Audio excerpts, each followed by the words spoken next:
This video is going to teach you how you can use the number of zeros variable that is inside the Enrollments tab of Genius.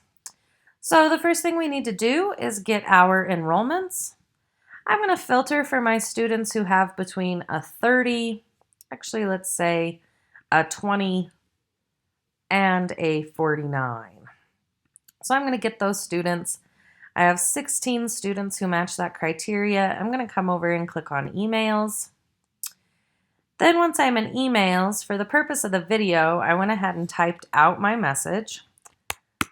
So I'm going to go ahead and put that in there. But what I want to show you is using the variables, you can personalize your messages to your students. So for instance, hello first name.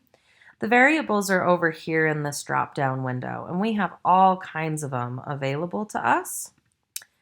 So hello first name, your current grade in course name, that's a variable, is current grade. You need to put the percent behind it or it's just going to give a number. And then we now have number of zeros, that variable for number of zeros. So you have number of zeros, that's the variable, but you're going to need to go ahead and write zeros behind that variable. And then the rest of your message and what it looks like.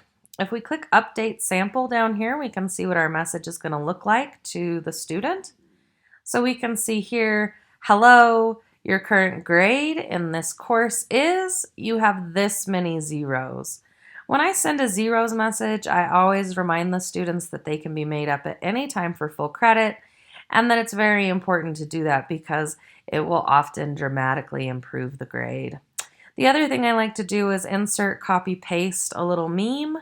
I think it adds some personality and some personability, so like that human side to these messages. So I hope this video is super helpful. Enjoy using this new variable and all of the variables for that matter. And if you need me, you know how to find me.